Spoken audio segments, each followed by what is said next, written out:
Assalamualaikum dan selamat sejahtera. Hari ini kita masuk bab 8 iaitu daya dan gerakan. Okey, yang pertama kita akan lihat dahulu daya. Jadi apa itu daya? Apakah daya? Okey, kita mengguna daya. Apa saja kita guna daya? Jadi daya ialah tolakan dan tarikan yang dikenakan ke atas sesuatu objek. Jadi daya ni sebenarnya adalah tarikan dan tolakan yang dikenakan ke atas sesuatu objek. Jadi dia membentuk daya. Okey. Jadi terdapat kalau kita nak buka pintu, pergi mana-mana mesti kita nampak perkataan push, pull. Okey, dan selalunya bila ditulis pull, kamu push. Samalah. Okey. Jadi daya adalah tolakan dan tarikan. Jadi apa sahaja daya, kalau kita tolak, kita tarik, dia akan menyebabkan terhasilnya daya. Okey. Okey, kita tak boleh lihat daya, tapi kita hanya boleh lihat kesan-kesan daya. Okey, kesan daya ada banyak kesan daya. Okey, contohnya objek berubah bentuk, berubah kedudukan dan sebagainya. Okey, itu kamu dah belajar dulu. Okey, kita lihat pula jenis-jenis daya.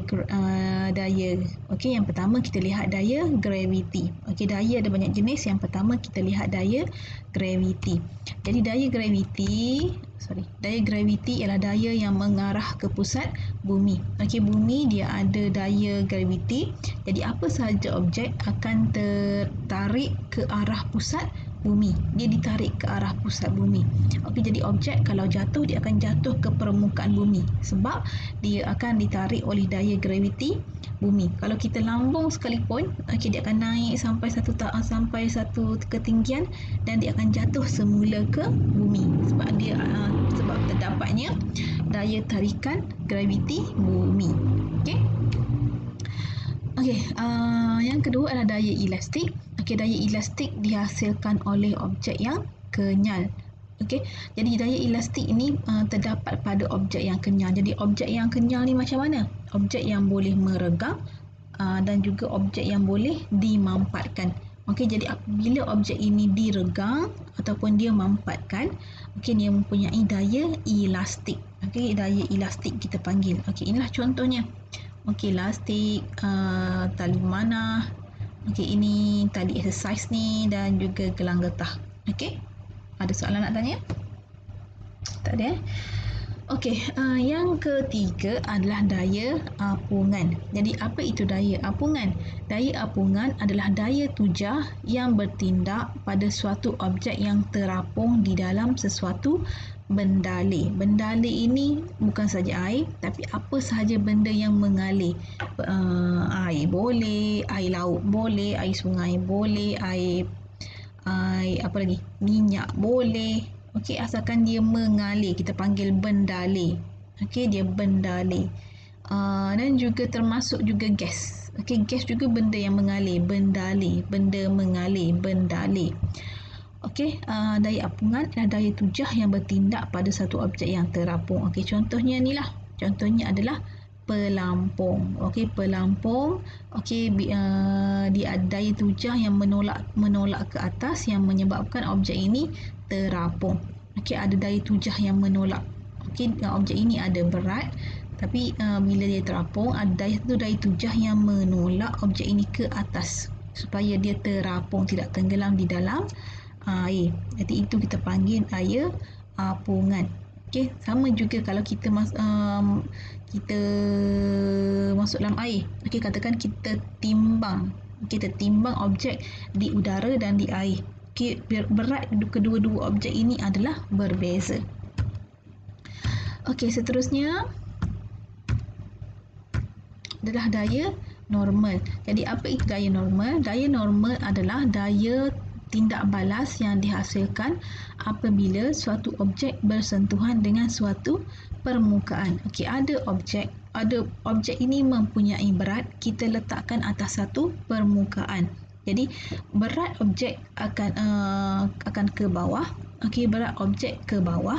Jadi bila objek ini bersentuhan dengan permukaan, akan wujud satu daya yang menentang berat objek. Jadi berat objek ke bawah, daya normal akan menentang, jadi arahnya ke atas. Ini kita panggil daya normal. Daya normal adalah daya tindak balas yang dihasilkan apabila suatu objek bersentuhan dengan suatu permukaan. Kenapa mesti ada? Okey, nanti sekejap lagi saya terangkan.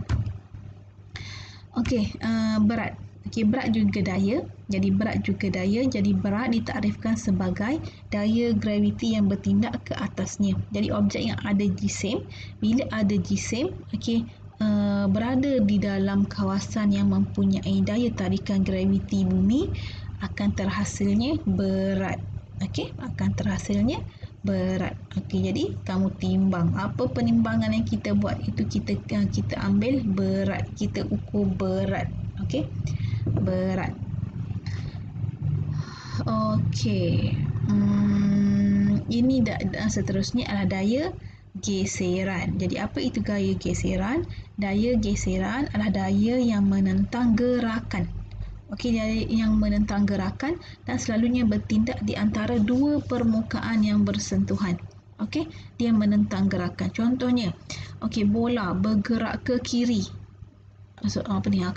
Bola bergerak ke kanan. Jadi daya geseran ke kiri, dia menentang gerakan. Okey, kalau naik basikal bergerak ke kanan, okey, daya geseran dia akan sentiasa menentang arah gerakan. Okey, menuruni slide, gelongsor. Okey, budak ini bergerak ke bawah, geseran bergerak ke atas. Okey, sama juga kamu menolak objek. Okey, kamu menolak objek, okey, akan ada daya geseran. Okey. Okey, kita lihat ciri-ciri daya. Okey, ciri-ciri daya. Daya tolak, okey, katakan okey ada kita tiga kotak di sini. Okey, satu kotak ditolak dengan daya 30 Newton ke arah kanan. Jadi di sini adalah titik aplikasi daya, maksudnya tempat di mana daya itu dikenakan. Okey, jadi daya tolakan, perempuan ini menolak. Jadi daya tolakan yang bertindak adalah 30 Newton. Okey. Okey, yang ni saya terangkan tadi, yang bawah ni saya dah terangkan. Jadi daya tolakan dikenakan adalah 30 Newton. Ke mana? Ke arah sana. Okey, kalau daya mesti ada arah. Okey, ini adalah pengukuran dan unit daya. Ini kena salin nota. Jenis-jenis daya tadi pun salin. Okey, ini juga salin. Okey. Okey, kekuatan daya diukur dalam unit Newton. Okey, daya kita ukur guna Newton. Kalau kamu nampak simbol di belakangnya Newton, N, itu maksudnya daya. Okey, kalau kg itu adalah jisim. Okey, jadi alat yang kita guna untuk ukur daya adalah neraca spring ataupun neraca Newton. Okey, yang boleh digunakan untuk mengukur daya. Jadi ini adalah neraca spring, yang dalam makmal kita guna neraca spring. Okey, neraca spring ini diguna prinsip pemanjangan spring. Dalam ni ada spring. Jadi bila kita gantung objek, spring ini akan memanjang. Okey, jadi kita guna prinsip pemanjangan spring. Okey, jadi bacaan skala ini akan menunjukkan kekuatan daya. Okey, ini akan menunjukkan kekuatan daya. Okey, boleh? Okey, unit SI bagi daya adalah Newton, berat adalah daya graviti terhadap objek tersebut. Okey, ini kita dah terangkan tadi. Unit SI bagi berat adalah Newton, jadi unit SI-nya sama. Okey, daya dengan berat mempunyai unit SI yang sama, iaitu Newton. Dan tadi juga saya dah terangkan berat juga adalah sejenis daya. Jadi 1 kg bersamaan dengan 10 Newton. Maka jadi kalau dapat ada nilai dalam kg, kita tambah je kosong di belakang. Okey, ataupun darab dengan 10. Kamu akan dapat nilai Newton. Okey, 1 kg 10 Newton. Okey, daya yang bertindak, apa-apa sahaja yang daya mesti ada pasangan. Dia tak boleh stand alone. Daya dia tak boleh stand alone. Dia mesti ada pasangan daya. Ini kita panggil pasangan daya tindakan dan daya tindak balas. Bila ada daya yang bertindak, yang dikenakan, macam perempuan tolak kotak tadi, bila ada daya yang dikenakan atau kita panggil daya tindakan, mesti akan ada daya tindak balas. Okey, ini kita panggil pasangan daya tindakan dan daya tindak balas. Daya mesti berpasangan, dia takkan berseorangan. Okey, ini diterangkan oleh hukum Newton ketiga. Newton dah menjalankan kajian. Okey, hukum Newton ketiga menyatakan bahawa bagi setiap daya tindakan terdapat daya tindak balas yang sama magnitud tapi arah bertentangan. Maksudnya, bagi setiap daya tindakan akan wujudnya daya tindak balas magnitud sama, tu maksudnya nilai yang sama, nilainya sama tapi arah yang berbeza. Okey. Okey, contohnya buku di atas meja. Okey, buku di atas meja. Bila kita letak buku atas meja, buku ini tidak bergerak. Jadi daya buku ini ada berat, jadi daya ke bawah. Jadi tadi dia mesti ada pasangan. Jadi pada arah yang berbeza. Jadi ada daya tindak balas, daya normal iaitu daya tindak balas, daya normal pada arah yang bertentangan dengan berat. Berat ini merupakan daya tindakan dan akan ada satu lagi daya tindak balas bergerak bertindak pada arah yang bertentangan. Jadi meja ini bertindak balas apabila wujud daya normal sama magnitud arah yang berbeza. Jadi buku ini kekal atas meja. Kenapa? Sebab daya normalnya sama dengan magnitud berat. Jadi bila daya normal, magnitud sama dengan daya tindakan, okey, objek itu takkan bergerak. Okey. Okey, kemudian kita lihat jasad yang terapung di atas air.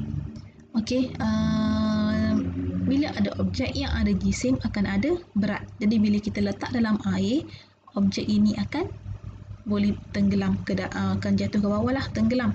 Okey, jadi mengikut hukum Newton ketiga, berat tak boleh bersendirian. Berat mesti ada daya tindak balas. Jadi ada satu daya tindak balas yang bertindak pada arah bertentangan dengan berat. Jadi kalau dalam air kita panggil daya apungan. Jadi daya apungan. Jadi nilai daya apungan dan berat inilah yang akan menentukan sama ada objek ini tenggelam ataupun timbul di dalam air. Okey. Jadi kalau kalau daya apungan ini lebih besar atau sama dengan berat, objek ini akan terapung. Kalau berat lebih besar daripada daya apungan, objek ini akan tenggelam. Okey, ini saya dah terangkan tadi. Okey. Okey, ini apa ni? Dua troli yang bersentuhan dilepaskan menggunakan ring-ringan akan bergerak ke arah bertentangan dengan jarak yang sama. Okey. Okey, ini pula kita jalankan satu eksperimen untuk menentukan kita nak lihat sama ada daya tindak balas dengan daya tindakan itu magnitud yang sama, adakah dia bergerak pada arah yang sama ataupun arah yang berbeza. Okey, jadi ada dua troli kita mampatkan. Okey, troli ini kita mampatkan. Troli dimampatkan. Okey, kemudian kita lepaskan. Okey, bila troli dimampatkan, okey, kita tolak ini daya tindakan ke sini, daya tindak balas akan bergerak ke sana. Okey, dia akan menolak. Okey, ini kita tolak. Okey, kita tolak menyebabkan ya.